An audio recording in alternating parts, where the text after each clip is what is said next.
bagaimana penyebaran hoax itu tersebar luas dan sangat cepat sekali. Ya itu juga karena orang-orang dalam menyebarluaskan sebuah topik itu tidak diverifikasi terlebih dahulu. Jadi ya itu banyak hoax atau mungkin kesalahpahaman, dan itu barangkali memang disengaja buat reputasi terbaru itu. Ya, memang benar, Kak Rehan. Bagaimana kita bisa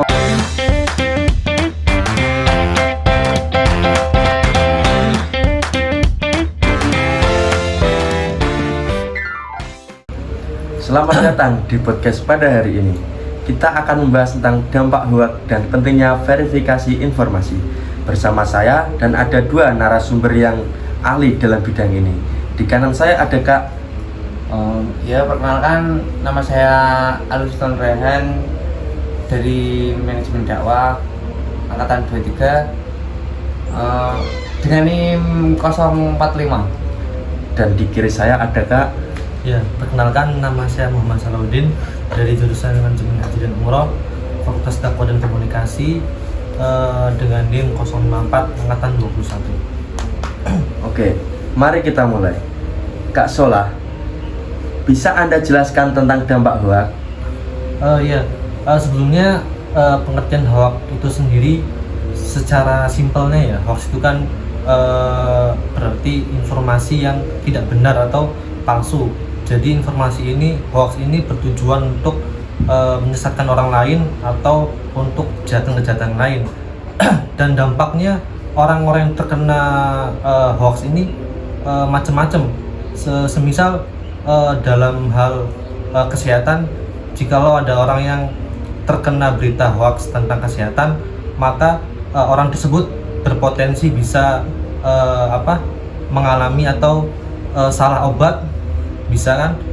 Dan jikalau orang itu terkena hoax dalam politik, contohnya dalam sebuah pemilu kan pastinya kan pemilu kan punya banyak sekali strategi kan, gimana paslon 1 dan 2 ini saling menjatuhkan atau bagaimana, dan hoax itu biasanya digunakan untuk menjatuhkan satu sama lain. Dan hoax itu juga dampaknya, jika di dalam media sosial itu dapat menjatuhkan reputasi seseorang. Kan kalau di medsos kan itu kan penyebaran informasi kan sangat luas sekali kan. Jadi kan hoax itu kan sangat berkembang sekali di media sosial, dan kalau orang yang terkena hoax itu ia bisa sangat terjatuh reputasinya seperti itu.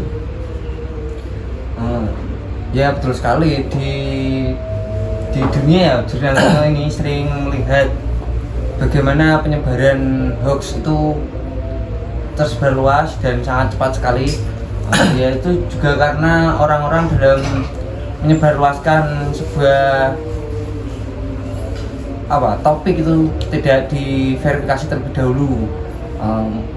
Jadi ya itu banyak hoax atau mungkin kesalahpahaman, dan itu barangkali memang disengaja buat reputasi terbaru itu. Ya, memang benar, Kak Rehan. Bagaimana kita bisa memverifikasi informasi agar tidak menjadi korban hoax? Ya, pertama kita selalu periksa dulu sumbernya dari mana dan jelas atau tidak untuk berita info tersebut. Kadang kan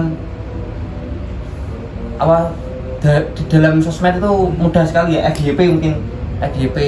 Nah itu kadang kita harus tahu dulu biar kita tuh tidak salah tangkap, tidak terkena hoax lah, berita yang palsu. Yaitu kita harus sedikit dulu untuk mencari tahu bagaimana benarnya dan asli atau tidak itu loh. Nah, kita harus menyelidiki info tersebut. Dan selain itu juga penting diketahui bahwa hoax itu juga biasanya menyerang emosi pembacanya. Jadi orang-orang yang menyebarkan hoax ini bertujuan untuk memancing emosi para pembacanya. Jadi sebisa mungkin para penikmat media sosial atau orang yang sering membaca berita itu, jika membaca berita itu tidak langsung gampang mudah terpercaya atau gampang emosi karena berita tersebut, karena bisa saja berita itu juga termasuk hoax gitu. Dari banyaknya berita hoax, saya ambil satu contoh. Jadi beritanya itu Polsek Banyumanik Kota Semarang mengajak berkumpul atasi kelompok anarkis. Jadi berita hoax ini menyebar di WhatsApp dalam bentuk tangkapan layar. Jadi ada nomor yang tidak dikenal itu terus mengirimkan screenshotan ke warga-warga sekitar Banyumanik. Jadi isi catatannya itu mengajak untuk memberantas kelompok anarkis, karena beberapa hari lalu kan Semarang kan emang lagi gawat darurat karena gangster atau kreak, makanya ada hoax tersebut. Mungkin dari tanggapan masyarakat sendiri atas tersebarnya kasus hoax itu, apakah masyarakat itu merasa terganggu atau bagaimana? Kan kasus hoax kan berarti masyarakat warga kan merasa tertipu dengan adanya edaran yang ada di sosmed itu. Kalau sedikit pengetahuan saya, hoax ini untungnya ini tidak begitu dipercayai oleh masyarakat Banyumanik ya, karena ya secara logika juga nggak mungkin juga kalau Polsek Banyumanik ini menyebarkan himbauan ajakan dalam bentuk WhatsApp ke warga-warga sekitar kan. Kalau ia pun ada himbauan, itu juga pasti bukan berupa bentuk cetan, tapi ajakan secara tatap muka langsung. Jadi saya yakin kalau warga-warga Banyumanik ini ya paham dan mempertanyakan kalau berita ini hoax atau fakta. Dan mungkin ada beberapa juga warga yang mengecek langsung ke Polsek Banyumanik untuk memastikan ini berita hoax atau fakta, dan nyatanya berita ini ternyata adalah hoax. Berarti masyarakat tuh ya nggak cuman langsung percaya. Mungkin sebagian ada yang percaya, sebagian ada yang enggak. Mungkin ada yang langsung itu ya, langsung ngecek lokasi gitu ya. Iya. Sebenarnya sih kayaknya ada yang langsung percaya. Itu ya mungkin seperti yang saya bilang tadi, orang-orang yang kurang dalam kemampuan literasinya kurang kan pastinya gampang percaya kan berita-berita hoax, dan orang-orang yang mempunyai literasi yang bagus kan pasti kan tidak gampang percaya. Pasti kan dicek terlebih dahulu kan keaslian dari berita tersebut gitu loh. Sangat bijak.